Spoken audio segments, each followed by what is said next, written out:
So hello guys, welcome back to my channel. और आज हम लोग पढ़ने वाले हैं हीम सिंथेसिस के बारे में। तो हीम सिंथेसिस के बारे में हम लोग आज स्टार्ट करने वाले हैं। तो सबसे पहले हम लोग देखते हैं कि यहाँ पे सक्सिनाइल कोएंजाइम ए, हमारा जो सक्सिनाइल कोएंजाइम ए होता है वो ग्लाइसिन के साथ रिएक्ट कर रहा है। बेसिकली यहाँ पे कंडेंसेशन रिएक्शन, ये कंडेंस कर रहा है। जो सक्सिनाइल कोएंजाइम ए है वो कंडेंस कर रहा है ग्लाइसिन के साथ। अच्छा, हम लोग जब पढ़ रहे थे टीसीए साइकिल वगैरह, उसमें मैंने बताया था कि सक्सिनाइल कोएंजाइम ए जो होता है वो हीम सिंथेसिस में भी हेल्प कर रहा है। तो यहाँ पे सक्सिनाइल कोएंजाइम ए जो होता है वही देखो किस तरीके से हीम सिंथेसिस में यूज़ हो रहा है कि सबसे पहला step he succinyl coenzyme A से ही स्टार्ट हो रहा है। तो सक्सिनाइल कोएंजाइम में सबसे पहले तेरा ग्लाइसिन के साथ क्या करेगा, रिएक्ट करेगा। बेसिकली इन लोग दोनों का क्या हो रहा है, कंडेंसेशन हो रहा है, ठीक है। और इन लोग दोनों के कंडेंसेशन की वजह से फिर उसके बाद क्या होगा, यहाँ पे अला सिंथेज के प्रेजेंस में एक एंजाइम आता है। उस अला सिंथेज के प्रेजेंस में ये कन्वर्ट हो जाएगा to delta amino levulinic acid. यहाँ पे CO2 क्यों रिमूव हो रहा है, क्योंकि जो ग्लाइसिन होता है उसमें कार्बोक्सिलिक एसिड प्रेजेंट होता है। मतलब कि यहाँ पे ना ये जो ग्लाइसिन है ना, इसमें COOH ग्रुप प्रेजेंट होता है। तो COOH ग्रुप को ये रिमूव कर देता है basically in the form of CO2, ठीक है। तो यहाँ पे एक CO2 इसलिए बाहर निकल रहा होता है। कोएंजाइम ए को ये इसलिए रिमूव कर रहा है क्योंकि देखो जो कोएंजाइम ए होता है बेसिकली उसका काम होता है कि वो सक्सिनाइल कोएंजाइम ए को क्या करे, वो एक्टिवेट करे इसको, ठीक है। तो अगर अभी तो ऐसा कोई काम नहीं है, अभी इसका कंडेंसेशन कराना है इसके साथ, इसलिए कोएंजाइम में जो होता है ना वो बाहर निकल जाता है। समझ में आया? तो कोएंजाइम में सल्फाइड्रिन यहाँ से बाहर निकल गया और CO2 बाहर निकल गया। किस एंजाइम के प्रेजेंस में ये सब हो रहा है? ये हो रहा है तुम्हारा अला सिंथेज के प्रेजेंस में, ठीक है, माइटोकॉन्ड्रिया के अंदर में। अब तुम्हारा 2 molecules of delta amino levulinic acid बना है, ये तुम्हारा क्या करेगा, यहाँ से बेसिकली एल्डिहाइड्रेटेज के प्रेजेंस में ये 4 मॉलिक्यूल्स ऑफ पॉर्फोबिलिनोजेन में कन्वर्ट हो जाता है, या फिर PBG याद रख लो। यहाँ पे भी तुम डेल्टा एला याद रख सकते हो। तो बेसिकली 2 मॉलिक्यूल्स ऑफ डेल्टा एला जो है वो 4 मॉलिक्यूल्स ऑफ पॉर्फोबिलिनोजेन में कन्वर्ट हो जाता है in the presence of enzyme aldehydratase, ठीक है। ये जो तुम्हारा एल्डिहाइड बेसिकली यहाँ पे क्या हो रहा है, डिहाइड्रेशन रिएक्शन हो रहा है।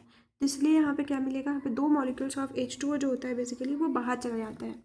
ये जो तुम्हारा एल्डिहाइड्रेटेज है ये एक एंजाइम है, और इस एंजाइम के एक्टिव साइट पे तुम्हारा जिंक जुड़ा हुआ रहता है, और जुड़कर इसको स्टेबलाइज करता है, इसके स्ट्रक्चर को, और इसे कैटालिसिस में हेल्प करता है। तो basically zinc is acting as a cofactor here, okay. ये को फैक्टर की तरह यहाँ पे काम कर रहा है क्योंकि ये इसके एक्टिव साइट पे जुड़ के इसकी एक्टिविटी को इंक्रीज कर रहा है। अगर मान लो कि कोई ऐसा कंडीशन हो गया कि तुम्हारे पास जिंक नहीं है, उसमें बहुत प्रॉब्लम देखने को मिलता है। मतलब कि तुम्हारा जो इसका एंजाइम का एक्टिविटी बहुत कम हो जाएगा, तो उस समय हीम सिंथेसिस में भी प्रॉब्लम आ सकता है। उसके बाद हम लोग बात करते हैं कि जो तुम्हारा 4 मॉलिक्यूल्स ऑफ पॉर्फोबिलिनोजेन था, अब क्या होगा, वो in the presence of uroporphyrinogen 1 synthase, या फिर HMB सिंथेज, या फिर PBG डीएमिनेज, इनके प्रेजेंस में ये कन्वर्ट हो जाएगा हाइड्रोक्सी मिथाइल बिलेन में, या फिर इसको HMB भी कहते हैं, हाइड्रोक्सी मिथाइल बिलेन, ठीक है। यहाँ पे क्या हो रहा है कि यहाँ पे 4 मॉलिक्यूल्स ऑफ अमोनिया बाहर निकल रहा है। 4 मॉलिक्यूल्स ऑफ अमोनिया बाहर क्यों निकल रहा है, क्यों, हर एक जो पॉर्फोबिलिनोजेन होता है, इस एक पॉर्फोबिलिनोजेन के अंदर में एक अमोनिया का ग्रुप प्रेजेंट होता है। तो इसलिए अगर यहाँ पे 4 मॉलिक्यूल्स ऑफ पॉर्फोबिलिनोजेन है तो यहाँ पे 4 मॉलिक्यूल्स ऑफ अमोनिया बाहर निकल जाएगा, और इसके बाद तुम्हारा बन जाएगा hydroxy methyl bilane HMB। It's a linear tetrapyrrole. Tetrapyrrole इसलिए बोल रहा है क्योंकि यहाँ पे 4 पायरोल रिंग प्रेजेंट है। ये बेसिकली पायरोल रिंग है जो कि प्रेजेंट है और लीनियरली अरेंज्ड है, इसलिए इसको बोल रहा है लीनियर टेट्रापायरोल। तो ये हाइड्रोक्सी मिथाइल बिलेन बन गया। अब इसके बाद क्या बनता है वो हम लोग देखते हैं। तो यहाँ पे देखो तुम्हारा HMB बन चुका है। HMB जो बेसिकली है, यहाँ पे क्या होगा, यूरोपोरफायरिनोजेन 3 को सिंथेज के प्रेजेंस में ये कन्वर्ट हो जाएगा तुम्हारा यूरोपोरफायरिनोजेन 3 में, ठीक है। तो यहाँ पे अभी पहले समझो कि ये कैसे हो रहा है। बेसिकली जब तुम्हारा HMB बनता है, हाइड्रोक्सी मिथाइल बिलेन जब तुम्हारा बनता है, उस समय ये तुम कोई एंजाइम अगर नहीं भी डाल रहे हो तो स्पॉन्टेनियसली इसका साइक्लाइजेशन हो जाता है, और साइक्लाइजेशन होने के बाद ये जो होता है वो खुद ही कन्वर्ट हो जाएगा तुम्हारा यूरोपोरफायरिनोजेन 1 में। लेकिन हम लोग को क्या चाहिए, हमें चाहिए यूरोपोरफायरिनोजेन 3। तो और वो जो हमारा यूरोपोरफायरिनोजेन मान लो जो स्पॉन्टेनियसली बनता है यूरोपोरफायरिनोजेन 1, वो हमारे किसी भी काम का नहीं होता है, बॉडी के लिए यूजलेस होता है। इसलिए वहाँ पे हम लोग यूज़ करते हैं यूरोपोरफायरिनोजेन 3 को सिंथेज, ठीक है। ये क्या करता है, यूरोपोरफायरिनोजेन 3 को सिंथेज, ये जाके तुम्हारा HMB के साथ अटैच हो जाएगा, ठीक है। और ये अटैच होने के बाद ये जो पहला और चौथा रिंग है ना, इसको पास में लेकर आएगा, ठीक है। और फिर उसके बाद क्या करता है, जो सबसे इंपॉर्टेंट पॉइंट होता है, जो यूरोपोरफायरिनोजेन 3 को सिंथेज को मतलब इतना इंपॉर्टेंट बनाता है, कि वो क्या करता है ना, कि ये जो तुम्हारा 4th रिंग है ना, इसको ये 180 डिग्री से रोटेट करा देता है, और यही 180 डिग्री रोटेट कराकर ये इसको यूरोपोरफायरिनोजेन 3 में कन्वर्ट कर देता है। वहाँ पे सब कुछ हो रहा था, वहाँ पे भी अगर तुम अगर स्पॉन्टेनियसली करा रहे थे तो वहाँ पे भी तुम्हारा फर्स्ट और फोर्थ रिंग जो होगा वो अटैच होगा। लेकिन फर्स्ट और फोर्थ रिंग अटैच होता, वो क्लोज आता, लेकिन प्रॉब्लम ये था कि वहाँ पे 180 डिग्री रोटेट करने वाला नहीं था। लेकिन यहाँ पे यूरोप और फाइनोजन 3 को सिंथेस जो है वो फोर्थ रिंग को रोटेट कर देता है 180 डिग्री से, और फिर उसके बाद इसको कन्वर्ट कर देता है यूरोप और फाइनोजन 3 में। जो यहाँ पे यूरोप और फाइनोजन 3 है बेसिकली, देख सकते हैं कि यहाँ पे ये किससे बना हुआ है। It's APAPAPPA। ये जो है ये एसीटेट को रिप्रेजेंट कर रहा है, ये प्रोपियोनेट को बता रहा है। तो यहाँ पे 1 2 3 4 एसीटेट का ग्रुप दिख रहा है और 4 प्रोपियोनेट का ग्रुप दिख रहा है। यूरोप और फाइनोजन 3 जो होता है बेसिकली ये कन्वर्ट होता है तुम्हारा कॉपर और फाइनोजन 3 में by the removal of 4 CO2। क्योंकि अभी मैंने बताया कि यहाँ पे यूरोप और फाइनोजन 3 जो होता है इसमें 4 एसीटेट ग्रुप होता है। 4 एसीटेट ग्रुप होता है, तो ये जो ग्रुप होता है ना इसे बोलते हैं अपन एसीटेट ग्रुप। तो इसका डिकार्बोक्सिलेशन हो जाता है चारों का। डिकार्बोक्सिलेशन का मतलब है कि जो यहाँ से COH ग्रुप है, यहाँ से CO2 बेसिकली रिमूव हो जाता है। तो 4 एसीटेट ग्रुप है इसलिए 4 CO2 यहाँ से रिमूव हो जाएगा। अगर 4 CO2 यहाँ से तुम देख सकते हो, अगर CO2 रिमूव हो रहा है यहाँ से, तो यहाँ पे CH3 बच रहा है।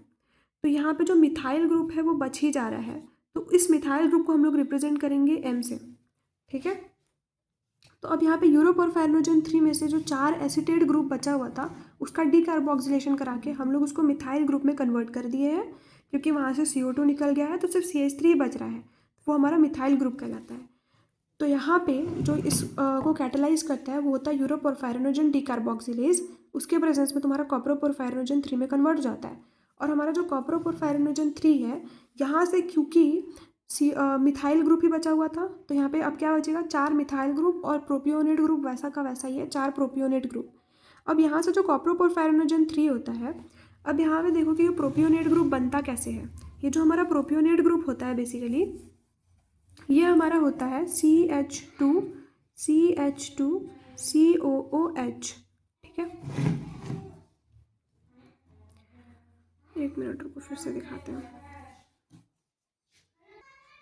ये जो हमारा होता है ये हमारा प्रोपियोनेट ग्रुप। तो यहाँ पे प्रोपियोनेट ग्रुप जो हमारे पास यहाँ पे कितना प्रेजेंट है, 4 प्रोपियोनेट ग्रुप है।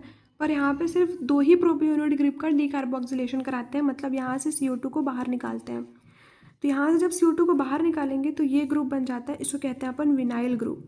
तो हम लोग कितने को निकाल रहे हैं, सिर्फ 2 ही CO2 को बाहर निकाल रहे हैं। डिकार्बोक्सिलेशन हो रहा है, हमारे पास है 4 प्रोपियोनेट ग्रुप पर सिर्फ 2 प्रोपियोनेट ग्रुप का ही डिकार्बोक्सिलेशन हो रहा है। तो जब 2 प्रोपियोनेट ग्रुप का डिकार्बोक्सिलेशन होगा तो क्या बनेगा, विनाइल ग्रुप। बाकी प्रोपियोनेट जो बचा हुआ है वो बचा हुआ रह जाएगा। तो यहाँ पर जो हमारा मिथाइल ग्रुप है वो मिथाइल ग्रुप तो पहले से ही आ रहा था जो यहाँ पे था, और प्रोपियोनेट ग्रुप का जो 2 प्रोपियोनेट ग्रुप है वो विनाइल ग्रुप में कन्वर्ट हो गया। तो यहाँ पे क्योंकि 2 प्रोपियोनेट ग्रुप का ही डिकार्बोक्सिलेशन हुआ है तो इसलिए यहाँ से सिर्फ 2 CO2 ही रिमूव होगा। तो कॉप्रोपोरफायरिनोजन 3 जो है, यहाँ से कॉप्रोपोरफायरिनोजन ऑक्सीडेज के प्रेजेंस में प्रोटोपोरफायरिनोजन 9 में कन्वर्ट हो जाता है। और इस प्रोटोपोरफायरिनोजन के अंदर में MV होता है, क्योंकि 4 मिथाइल ग्रुप और 2 विनाइल ग्रुप और 2 प्रोपियोनेट ग्रुप प्रेजेंट रहता है। फिर जो प्रोटोपोरफायरिनोजन यहाँ पे जो तुम्हारे पास होगा प्रोटोपोरफायरिनोजन 9, ये प्रोटोपोरफायरिनोजन 9 जो होगा ये प्रोटोपोरफायरिनोजन ऑक्सीडेज के प्रेजेंस में कन्वर्ट हो जाता है प्रोटोपोरफायरिन में। बेसिकली जो तुम्हारा प्रोटोपोरफायरिनोजन 9 होता है ये तुम्हारा रिड्यूस्ड फॉर्म में होता है, ठीक है। तो इसको हम लोग ऑक्सीडाइज करते हैं in the presence of protoporphyrinogen oxidase enzyme और ये प्रोटोपोरफायरिन में कन्वर्ट हो जाता है। यहाँ से प्रोटोपोरफायरिन के बाद ये हीम में कन्वर्ट हो जाता है। यहाँ पे आयरन बेसिकली ऐड होता है और जो फेरोचिलेटेज एंजाइम होता है ये इस आयरन को प्रोटोपोरफायरिन के सेंटर पे प्लेस कर देता है और इसके बाद ये हीम में कन्वर्ट हो जाता है। तो ये बहुत ही आसान तरीके से मैंने बताया, मतलब इतना कोई नहीं समझाता है कि कहाँ से विनाइल ग्रुप आ रहा है, कहाँ से प्रोपियोनेट, कहाँ से मिथाइल बन जा रहा है एसीटेट से। तो ये सारी चीज़ें अगर तुमको समझ में आई है तो लाइक करो, शेयर करो, सब्सक्राइब करो। और इसका क्लिनिकल भी मैं लेकर आऊँगी इसके बाद। नोट्स चाहिए तो उसके लिए भी कमेंट करो। करो भाई करो, बढ़ाओ वीडियो को आगे।